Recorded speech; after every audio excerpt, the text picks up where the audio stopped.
"And so my husband has got the plague," muttered Mother Malmains, as she hastened towards St. Paul's, after the reproof she had received from Dr. Hodges. "Well, it's a disorder that few recover from, and I don't think he stands a better chance than his fellows. I've been troubled with him long enough. I've borne his ill usage and savage temper for 20 years, vainly hoping something would take him off, but though he tried his constitution hard, it was too tough to yield.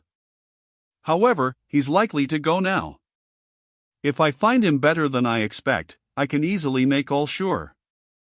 That's one good thing about the plague. You may get rid of a patient without anyone being the wiser. A wrong mixture, a pillow removed, a moment's chill during the fever, a glass of cold water, the slightest thing will do it. Matthew Malmains, you will die of the plague, that's certain. But I must be careful how I proceed. That cursed doctor has his eye upon me. As luck would have it, I've got Sibald's ointment in my pocket. That is sure to do its business, and safely." Thus ruminating, she shaped her course towards the southwest corner of the cathedral, and passing under the shrouds and cloisters of the convocation house, raised the latch of a small wooden shed fixed in the angle of a buttress. Evidently well acquainted with the place, she was not long in finding a lantern and materials to light it, and inserting her fingers in a crevice of the masonry, from which the mortar had been removed, she drew forth a key. "It has not been stirred since I left it here a month ago," she muttered.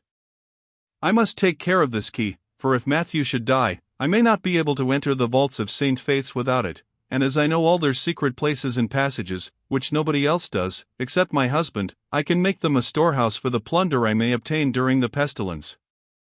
If it rages for a year, or only half that time, and increases in violence, as God grant it may, I will fill every hole in those walls with gold." With this, she took up the lantern, and crept along the side of the cathedral, until she came to a flight of stone steps. Descending them, she unlocked a small but strong door, cased with iron, and fastening it after her, proceeded along a narrow stone passage, which brought her to another door, opening upon the south aisle of St. Faith's.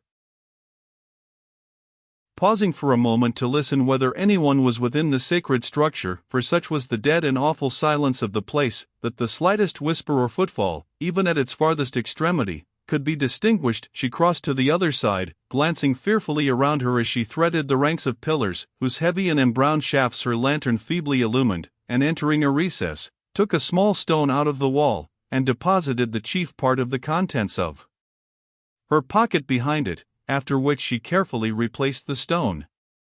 This done, she hurried to the charnel, and softly opened the door of the crypt. Greatly relieved by the operation he had undergone, the sexton had sunk into a slumber, and was, therefore, unconscious of the entrance of his wife, who, setting down the lantern, advanced towards the pallet. His mother and the young man were still in attendance, and the former, on seeing her daughter-in-law, exclaimed, in low but angry accents, "What brings you here, Judith? I suppose you expected to find my son dead. But he will disappoint you. Dr. Hodges said he would recover, did he not, Carriage?" she added, appealing to the young man, who nodded acquiescence. "He will recover, I tell you." "Well, well," replied Judith, in the blandest tone she could assume, "I hope he will. And if the doctor says so, I have no doubt of it. I only heard of his illness a few minutes ago, and came instantly to nurse him." "You nurse him," cried the old woman. "If you show him any affection now, it will be for the first time since your wedding day." "How long has he been unwell?" demanded Judith, with difficulty repressing her anger. "He was seized the night before last," replied the old woman, "but he didn't know what was the matter with him when it began. I saw him just before he went to rest, and he complained of a slight illness, but nothing to signify. He must have passed a frightful night, for the vergers found him in the morning running about St. Faith's like a madman, and dashing his spades and mattocks against the walls and pillars. They secured him, and brought him here, and on examination, he proved to have the plague." "You surprise me by what you say," replied Judith. "During the last month, I have nursed more than a dozen patients, and never knew any of them so violent. I must look at his sore. The doctor has just dressed it, observed the old woman. I don't mind that, rejoined Judith, turning down the blanket and examining her husband's shoulder. You are right, she added, he is doing as well as possible. I suppose I shan't be wanted any more, observed Carriage, now you're come back to nurse your husband, Mrs. Malmains? I shall be glad to get home to my own bed, for I don't feel well at all. Don't alarm yourself, replied Judith. There's a bottle of plague vinegar for you. Dip a piece of linen in it, and smell at it, and I'll insure you against the pestilence. Carriage took the phial, and departed.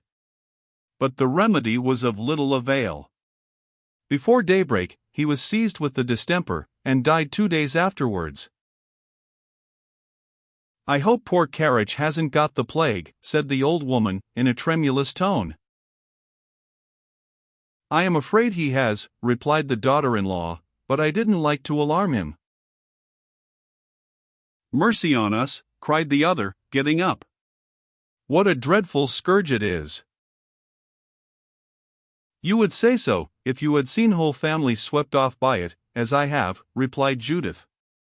But it mostly attacks old persons and children.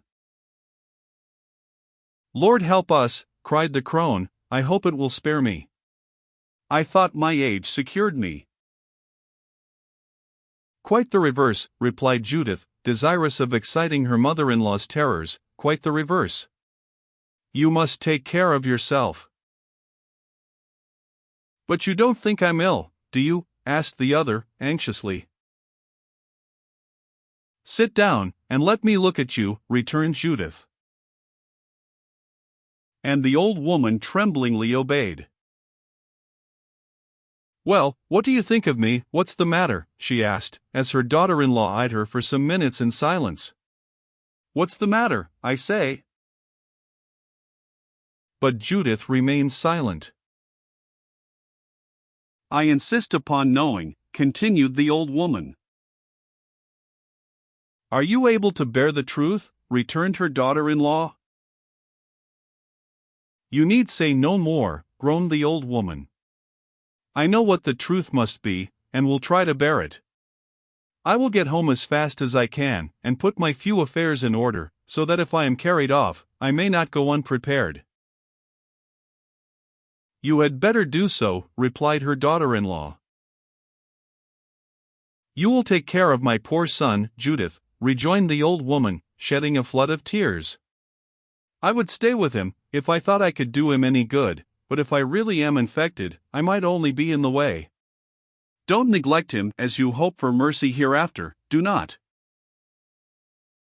Make yourself easy, mother, replied Judith. I will take every care of him. Have you no fears of the disorder yourself? Inquired the old woman. None whatever, replied Judith. I am a safe woman. I do not understand you, replied her mother-in-law, in surprise. I have had the plague, replied Judith, and those who have had it once, never take it a second time. This opinion, entertained at the commencement of the pestilence, it may be incidentally remarked, was afterwards found to be entirely erroneous, some persons being known to have the distemper 3 or 4 times.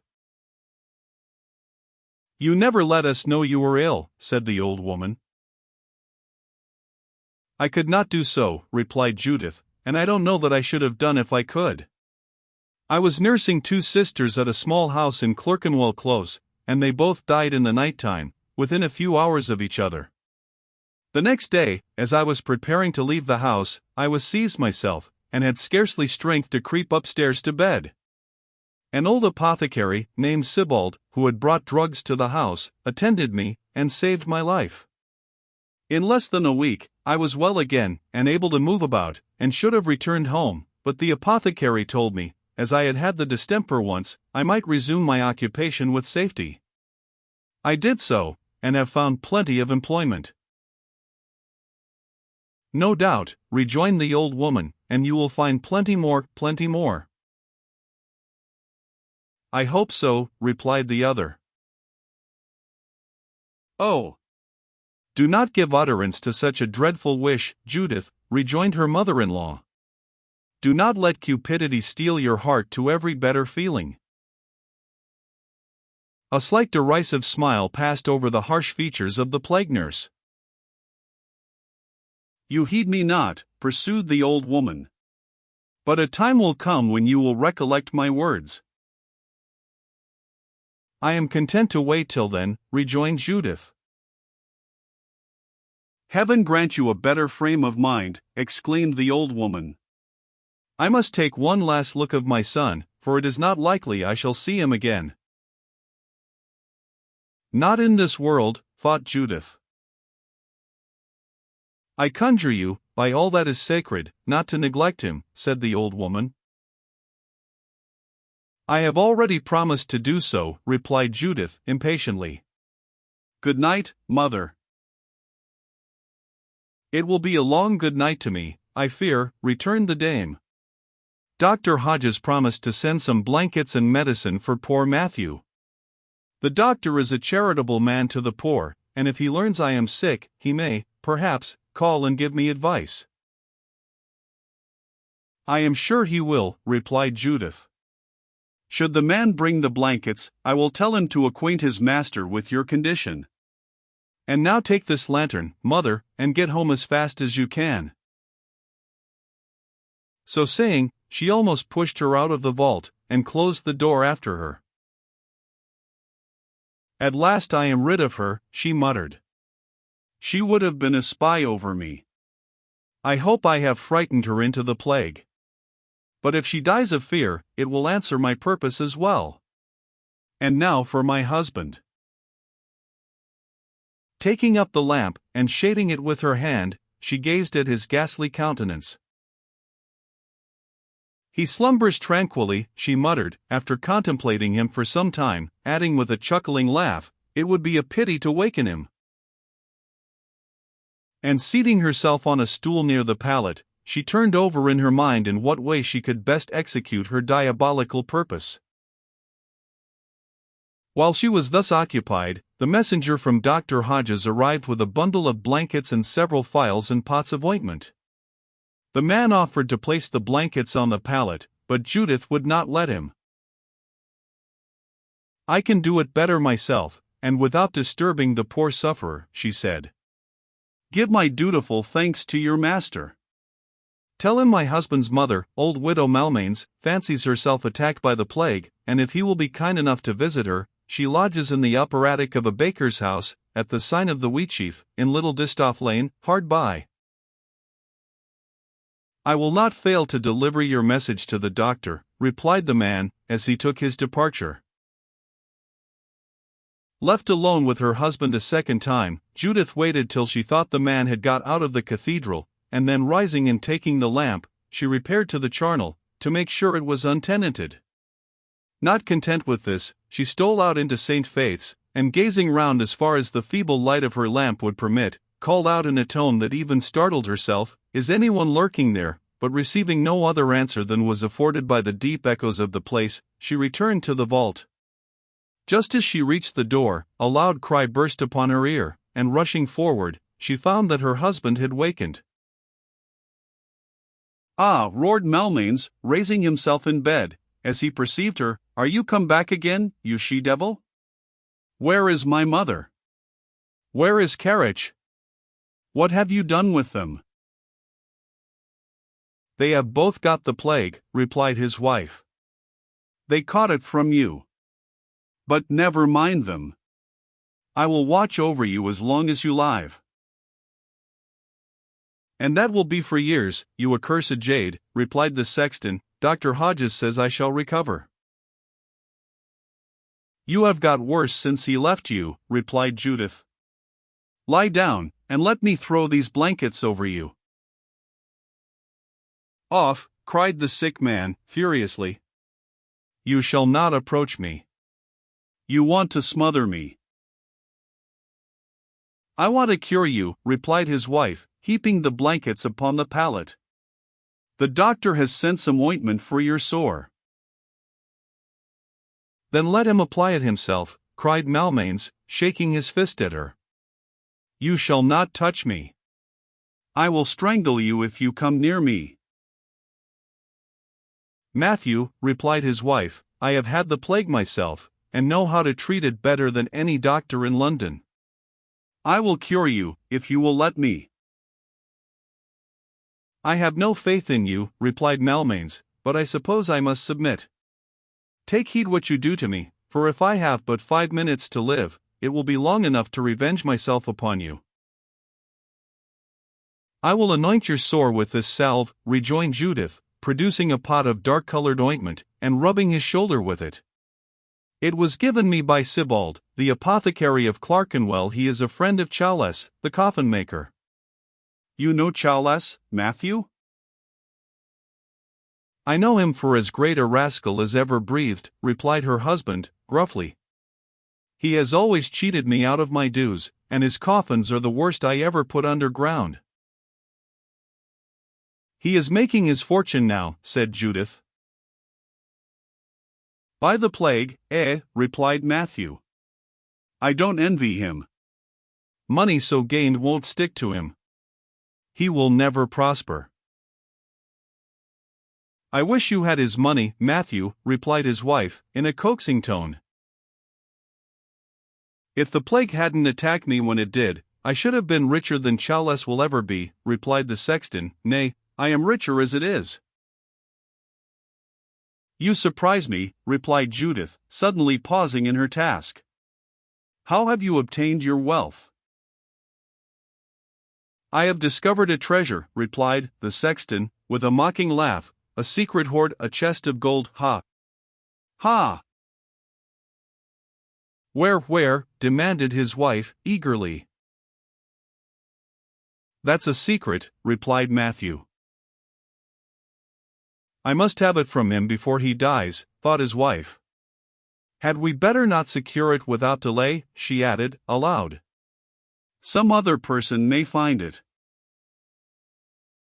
Oh, it's safe enough, replied Matthew. It has remained undiscovered for more than 100 years, and will continue so for 100 to come, unless I bring it forth. But you will bring it forth, won't you? Said Judith. Undoubtedly, replied Matthew, if I get better. But not otherwise. Money would be of no use to me in the grave. But it would be of use to me, replied his wife. Perhaps it might, replied the sexton, but if I die, the knowledge of the treasure shall die with me.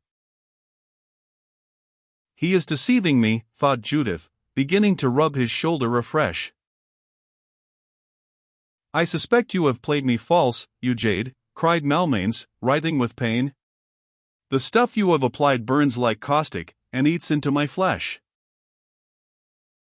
It is doing its duty, replied his wife, calmly watching his agonies. You will soon be easier. Perhaps I shall, in death, groaned the sufferer. I am parched with thirst. Give me a glass of water. You shall have wine, Matthew, if you prefer it. I have a flask in my pocket, she replied. But what of the treasure, where is it? Peace, he cried. I will balk your avaricious hopes. You shall never know where it is. I shall know as much as you do, she rejoined, in a tone of incredulity. I don't believe a word you tell me. You have found no treasure. If this is the last word I shall ever utter, I have, he returned, a mighty treasure. But you shall never possess it, never, Nor shall you have the wine, she replied. There is water for you, she added, handing him a jug, which he drained with frantic eagerness. He is a dead man, she muttered. I am chilled to the heart, grasped the sexton, shivering from head to foot, while chill damps gathered on his brow. I have done wrong in drinking the water, and you ought not to have given it me. You asked for it, she replied. You should have had wine but for your obstinacy. But I will save you yet, if you will tell me where to find the treasure." "Look for it in my grave," he returned, with a hideous grin. Soon after this, he fell into a sort of stupor. His wife could now have easily put a period to his existence, but she still hoped to wrest the secret from him. She was assured, moreover, that his recovery was hopeless. At the expiration of about 2 hours, he was aroused by the excruciating anguish of his sore. He had again become delirious, and raved as before about coffins, corpses, graves, and other loathsome matters.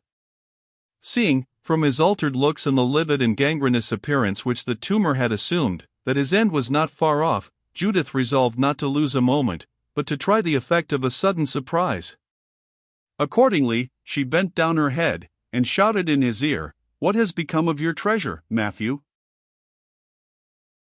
The plan succeeded to a miracle. The dying man instantly raised himself. "My treasure," he echoed with a yell that made the vault ring again. "Well fought on. I have not secured it. They are carrying it off. I must prevent them." And throwing off the coverings, he sprang out of bed. "I shall have it now," thought his wife. "You are right," she added, "they are carrying it off. The vergers have discovered it. They are digging it up. We must instantly prevent them." "We must," shrieked Malmains. "Bring the light! Bring the light!" And bursting open the door, he rushed into the adjoining aisle. "He will kill himself, and discover the treasure into the bargain," cried Judith, following him. "Ah! What do I see? People in the church. Curses on them! They have ruined my hopes.